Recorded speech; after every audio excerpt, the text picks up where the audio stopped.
नमस्कार। प्रादेशिक समाचार के साथ मैं आसिया नाजली। पहले मुख्य समाचार। राज्य की 14 लोकसभा सीटों के लिए 4 जून को सुबह 8 बजे से शुरू होगी मतगणना। तैयारियां पूरी, सुरक्षा के कड़े इंतजाम। 2 केंद्रीय मंत्री अर्जुन मुंडा, अन्नपूर्णा देवी और इंडी गठबंधन के नेता प्रदीप यादव, नलिन सोरेन समेत 244 उम्मीदवारों के राजनीतिक भाग्य का होगा फैसला। राष्ट्रीय राजमार्गों पर आज आधी रात से टोल टैक्स की दरों में की गई वृद्धि। राज्य में पड़ने वाले 16 टोल प्लाजा की टैक्स दरें 10 से 25 रुपए तक बढ़ी। भारतीय राष्ट्रीय राजमार्ग प्राधिकरण ने जारी की अधिसूचना। और मौसम विभाग ने कल राज्य के उत्तर पूर्वी, मध्य और दक्षिणी हिस्सों में कहीं कहीं गरज और तेज हवाओं के साथ वज्रपात होने की जताई संभावना। और अब समाचार विस्तार से। राज्य की 14 लोकसभा सीटों के लिए 4 जून को सुबह 8 बजे से मतगणना शुरू होगी। मतगणना के लिए सुरक्षा के कड़े इंतजाम किए गए हैं। निर्वाचन आयोग के अनुसार मतगणना के रुझान और परिणाम आयोग की वेबसाइट result.eci.gov.in और वोटर हेल्पलाइन ऐप पर भी उपलब्ध होंगे। इधर मतगणना के दिन 2 केंद्रीय मंत्री अर्जुन मुंडा और अन्नपूर्णा देवी समेत इंडी गठबंधन के नेता प्रदीप यादव और नलिन सोरेन समेत 244 उम्मीदवारों के राजनीतिक भाग्य का फैसला होगा। राज्य के मुख्य निर्वाचन पदाधिकारी के रवि कुमार ने बताया है कि झारखंड में इस बार सभी चरणों को मिलाकर 66.19% मतदान हुआ है। रांची में आज आयोजित एक संवाददाता सम्मेलन में उन्होंने कहा कि 4 जून को मतगणना की सभी तैयारियां पूरी कर ली गई हैं। सुबह 8 बजे से मतगणना शुरू होगी, जिसके शुरुआती आधे घंटे में पोस्टल बैलेट की गणना की जाएगी। काउंटिंग को लेकर मतगणना स्थल पर त्रिस्तरीय सुरक्षा व्यवस्था की गई है। Overall voting percentage 70.88 final information हो चुका है। 7th फेज में फाइनल वोटिंग परसेंटेज 70.88, राजमहल का 70.78, दुमका 73.87, गोड्डा 68.63। ये फाइनल वोटर टर्नआउट है, इसका एंट्री होगी का। इसमें हम लोग का ये पूरा झारखंड का ओवरऑल देखेंगे, अभी तक है 66.49। निर्वाचन आयोग ने चुनाव के बाद किसी भी प्रकार के हिंसा को रोकने के लिए राज्यों को केंद्रीय सुरक्षा बल उपलब्ध कराए हैं। आयोग ने यह निर्णय राज्यों और केंद्रीय पर्यवेक्षकों के आकलन के आधार पर लिया है। लोकसभा चुनाव की मतगणना से पहले निजी टेलीविजन चैनल और अन्य एजेंसियों ने मतदान के बाद सर्वेक्षण के परिणाम जारी किए हैं। अधिकतर ने भारतीय जनता पार्टी के नेतृत्व वाले राष्ट्रीय जनतांत्रिक गठबंधन को बहुमत मिलने की बात कही है। इन परिणामों के अनुसार 545 सदस्यों वाली लोकसभा में राजग को 2/3 बहुमत मिल सकता है।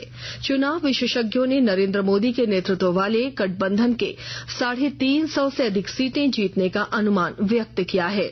विपक्षी INDI गठबंधन को 125 से 150 तक सीटें मिल सकती हैं। कांग्रेस ने लोकसभा चुनाव के बारे में कई निजी टीवी चैनलों और अन्य एजेंसियों के एग्जिट पोल के आंकड़े खारिज कर दिए हैं। कांग्रेस के वरिष्ठ नेता जयराम रमेश ने कहा कि एग्जिट पोल पूरी तरह फर्जी हैं। उन्होंने दोहराया कि इंडी गठबंधन को 295 सीट मिलेंगी। उन्होंने आरोप लगाया कि एग्जिट पोल का परिणाम भाजपा का मनोवैज्ञानिक खेल है, जो उनके नेताओं और कार्यकर्ताओं का विश्वास डिगाना चाहता है। इस बीच भारतीय जनता पार्टी के महासचिव तरुण चुग ने कहा है कि भारतीय जनता पार्टी की जीत निश्चित है और पार्टी तीसरी बार सरकार बनाने जा रही है। मुख्यमंत्री चंपई सोरेन ने कहा है कि जो एग्जिट पोल आ रहे हैं वो सही नहीं है। श्री सोरेन ने आज पत्रकारों से कहा कि झारखंड में 10 सीटें इंडी गठबंधन के पक्ष में आएंगी। भारतीय जनता पार्टी के नेता और निवर्तमान सांसद निशिकांत दुबे ने दावा किया है कि लोकसभा चुनाव की मतगणना में एनडीए को 420 से अधिक सीटें मिलेंगी। आज देवघर में पत्रकारों से बातचीत करते हुए उन्होंने कहा कि कांग्रेस पार्टी को 50 से भी कम सीटें मिल सकती हैं। धनबाद के कृषि बाजार समिति स्थित मतगणना केंद्र में मतगणना के दौरान शांति व्यवस्था बनाए रखने के लिए उपायुक्त माधवी मिश्रा और जिले के वरीय पुलिस अधीक्षक हृदय P जनार्दन ने संयुक्त आदेश जारी कर 16 दंडाधिकारी, मजिस्ट्रेट, पुलिस पदाधिकारी और यातायात व्यवस्था के लिए 13 पुलिस पदाधिकारियों की प्रतिनियुक्ति की है। दुमका लोकसभा निर्वाचन क्षेत्र में कल शांतिपूर्ण ढंग से हुए मतदान के बाद ईवीएम को दुमका पॉलिटेक्निक परिसर में बनाए गए वज्र गृह में सुरक्षित पहुंचा दिया गया है। विस्तृत ब्यौरे के साथ हमारे संवाददाता। दुमका लोकसभा सुरक्षित निर्वाचन क्षेत्र में कल शांतिपूर्ण ढंग से हुए मतदान के बाद ईवीएम को दुमका पॉलिटेक्निक परिसर में बनाए गए वज्र गृह में सुरक्षित पहुंचा दिया गया है। वोटिंग खत्म होने के बाद मतदान कर्मियों ने देर रात तक वज्र गृह के निकट बनाए गए संग्रह केंद्र पर बारिश के बीच ईवीएम जमा करा दिया। वहीं जिला निर्वाची पदाधिकारी ए दुड्डे ने दुमका के लोगों को भारी संख्या में मतदान करने के लिए धन्यवाद दिया है। उन्होंने बताया कि इस बार महिला मतदान का प्रतिशत पिछली बार से बेहतर रहा। बहरहाल दुमका लोकसभा सीट से चुनाव लड़ने वाले 19 उम्मीदवारों का भाग्य अब वज्र गृह में कैद हो गया है, जहां 4 जून को मतों की गिनती के साथ उनकी किस्मत का फैसला सुनाया जाएगा। आर.के. नीरद, आकाशवाणी समाचार, दुमका। आकाशवाणी के ताजा तरीन समाचारों के लिए आप हमारी वेबसाइट newsonair.gov.in पर लॉग इन कर सकते हैं। ताजा समाचार X handle AIR news alerts और Facebook page All India Radio News पर भी उपलब्ध है। आप प्रादेशिक समाचार एकांश के एक्स हैंडल AIR न्यूज_रांची और फेसबुक, इंस्टाग्राम पेज तथा YouTube channel AIR news Ranchi पर भी हमारे बुलेटिन सुन सकते हैं। प्रादेशिक समाचार आप आकाशवाणी रांची से सुन रहे हैं।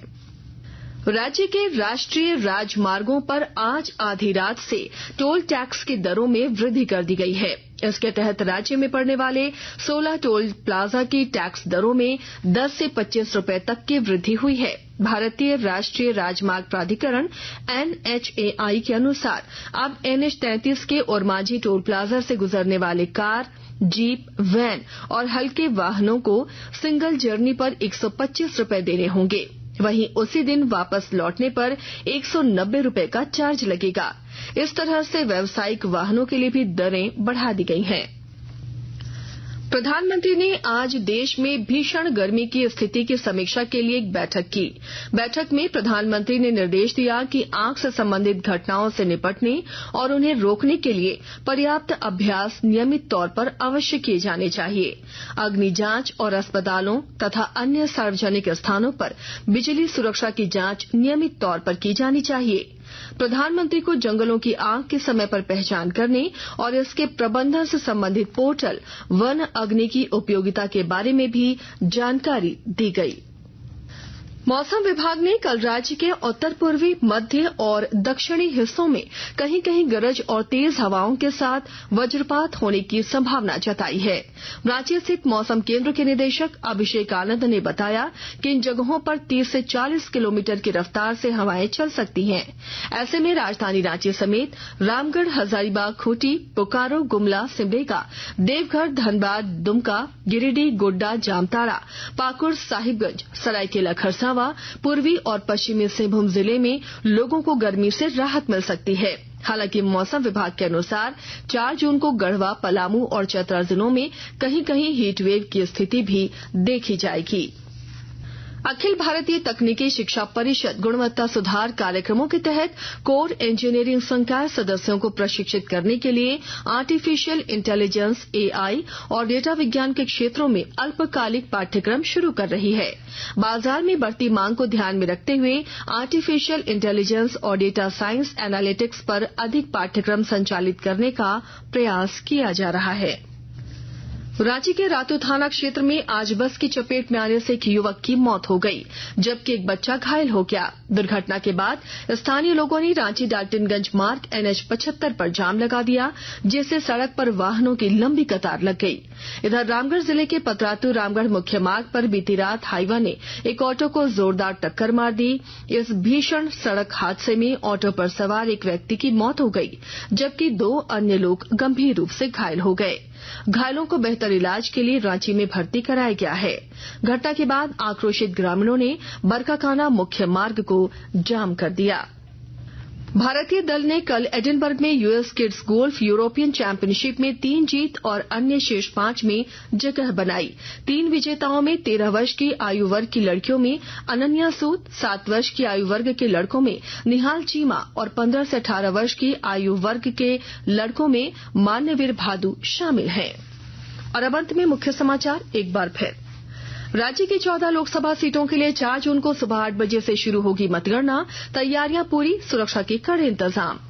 2 केंद्रीय मंत्री अर्जुन मुंडा, अन्नपूर्णा देवी और इंडी गठबंधन के नेता प्रदीप यादव, नलिन सोरेन समेत 244 उम्मीदवारों के राजनीतिक भाग्य का होगा फैसला। राष्ट्रीय राजमार्गों पर आज आधी रात से टोल टैक्स की दरों में की गई वृद्धि। राज्य में पड़ने वाले 16 टोल प्लाजा की टैक्स दरें 10 से 25 रुपए तक बढ़ी। भारतीय राष्ट्रीय राजमार्ग प्राधिकरण ने जारी की अधिसूचना। और मौसम विभाग ने कल राज्य के उत्तर पूर्वी, मध्य और दक्षिणी हिस्सों में कहीं कहीं गरज और तेज हवाओं के साथ वज्रपात होने की जताई संभावना। इसके साथ ही आकाशवाणी रांची से प्रादेशिक समाचार का ये बुलेटिन समाप्त हुआ। नमस्कार।